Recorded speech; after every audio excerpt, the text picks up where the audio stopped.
Hey guys, Jessie here from Tonkadale and welcome to the flower farm. We're growing an 1.5 acres of beautiful 4-inch annual plants that will be shipped to Tonkadale fresh every day in May. We're so excited to show you the process and show you some of what's new. There's beautiful color up here and it's a gorgeous day with lots of sunshine, which is exactly what we need. This is Adam. He's our manager and grower in training, learning a lot every day, right? Yeah. Oh yeah, lots of stuff all the time. Introduce yourself. As you mentioned, I'm Adam. I'm the new general manager and grower here at Breckendale Flower Farm. Yeah, learning a lot as I go. I've heard your kids love the videos. The kids love the videos. We've watched the Breckendale videos for the last so many years and they're looking forward to this year.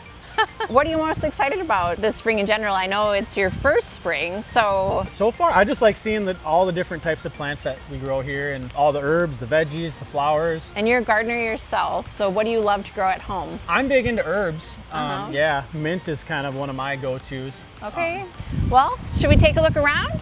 I'm standing in the middle of our geranium section. We have tens of thousands of geraniums growing here and I think they're looking amazing this year. We put a lot of effort into these geraniums. The crew here cleans them and deflowers them up until the first week of April, so they're just perfect and ready to go. This is Dynamo Red, and what I like to look for is beautiful root structure all the way to the bottom of the pot. Nice round growth habit and lots of fresh growing tips.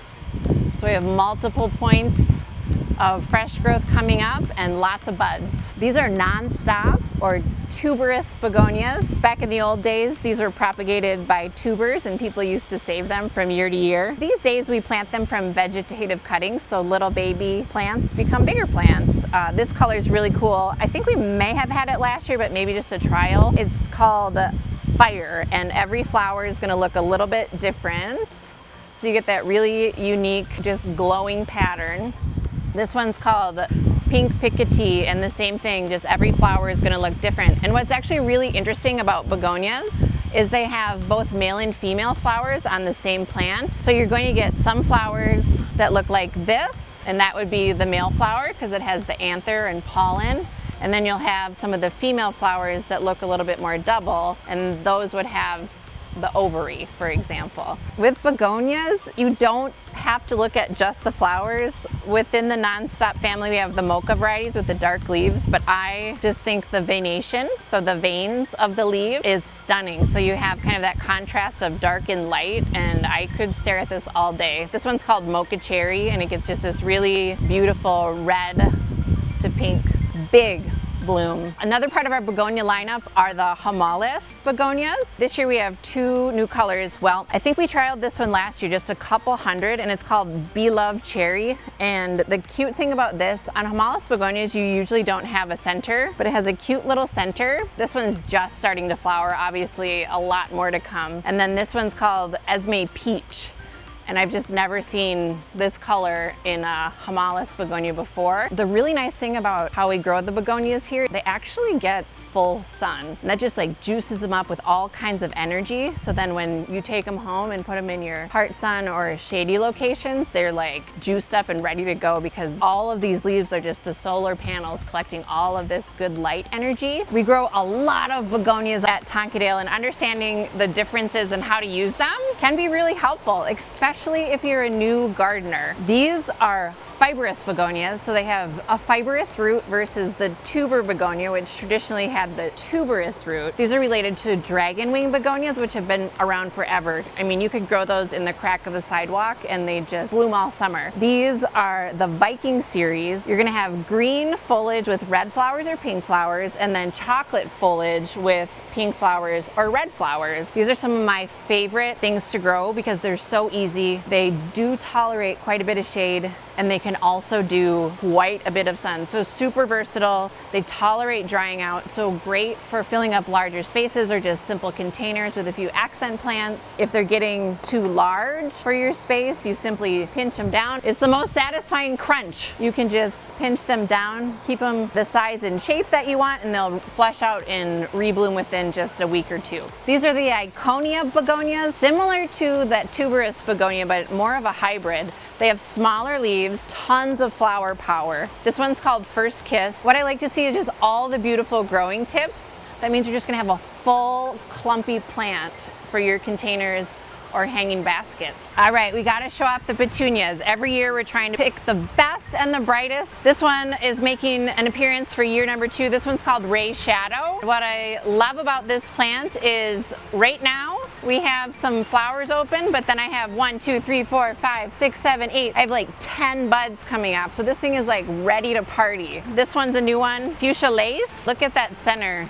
It kind of looks like fruit. I love ya. And then look at those beautiful roots coming out of the bottom of the pot. Healthy, healthy, healthy. This one is Starlight Midnight Sky. And this kind of replaces the black petunia. Its behavior is so much better. It's nice, compact growth, tons of growth tips, and it doesn't have the nutrient deficiency issues that the black petunias have. It'll stay nice and green for you. This one is really a pretty one. Let me pull it out. Oh, it's so big and juicy. Headliner Pink Sky. It just looks like it got splatter painted all over it. These aren't quite ready yet, but this is a new color called Mulberry, and that is just rich. Real velvety. So this is a new type of Kufia. The series is called Sweet Talk, and there's a lavender and a red. And the reason we chose this is because hummingbirds love Kufia. My goal is to get these to bloom on compact plants so that they don't look so wild once they get to the greenhouse. These might need another pinch, but I do feel like I am seeing some bud formation, which is great. Don't overlook this new variety of Kufia. There's 2 colors,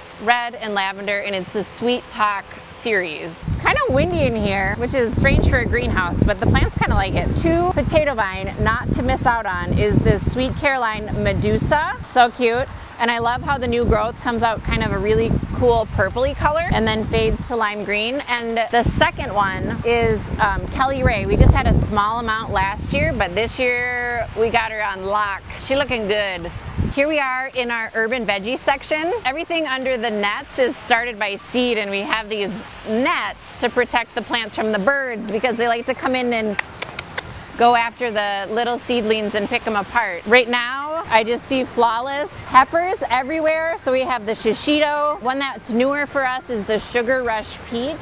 This one is delicious. It does have a fruity flavor. It's a beautiful fruit, 60 to 80 days to maturity. I'm getting that one. Then of course we have all the traditionals, and then we always are trying something new. So make sure to check on our pepper and tomato selection. Basil is probably the #1 edible crop that we grow, and this is sweet basil. Just your standard basil that you can use for everything. And again, it really does tolerate pinching and pruning if you need to keep the size in check, or as you're using it, it'll just continue to branch and bush out all summer long.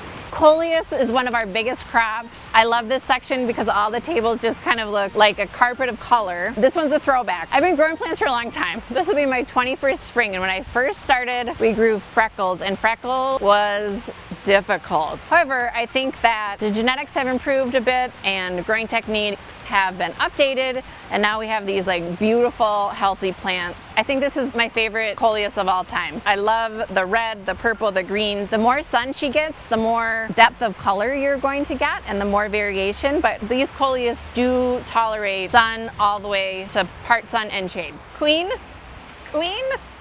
One more new Coleus to highlight, it's the Sangria Splash. I don't know, it just looks like it's in orbit. It's like from outer space, so cute. These are sun patience. We grow thousands and thousands of sun patience, and they're related to New Guinea impatiens. However, they tolerate more sun and more shade, a broader spectrum of light, and they're self-branching. So you can see all of this branching happens, and that's where you're going to get a lot of flower power. I love the dark foliage on these varieties.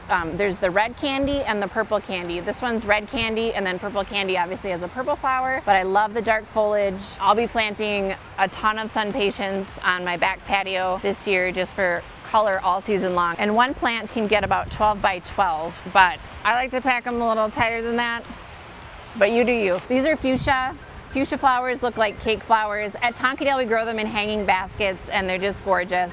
And then we have these little itty bitty ones. These are great for containers or centerpieces on a patio table. And the hummingbirds actually like to come and visit Fuchsia as well. Don't overlook this highly underrated plant. They don't like being crowded or overwatered, so take gentle care. So worth the effort. All right, so this is what we're growing here at the flower farm. 4-inch lime green pots all day long. But what you may not know is that we're able to reuse all of our green pots and trays. So if you bring them back to Tonkadale, they'll ship them back to the flower farm and we'll save them for next year. All of the assorted plastic that we get from other vendors, if you buy your stuff at Tonkadale, feel free to bring back your plastic. We ship it up here, palletize it, and every season we're able to recycle a semi-load of greenhouse plastic to recycle. So there's a manufacturer in Michigan that takes that plastic, they chop it all up, and then they make more pots. So we're really proud that we're able to do that. It is certainly a labor of love because handling that much plastic recycling is a lot of work, but it's worth it and we're happy to do it. So yeah, maybe something you didn't know about what's going on at the flower farm. A semi-load of recycled plastic is 22 pallets, 4 feet high, double stacked. It's a lot of plastic. And I'm pretty good at stacking it.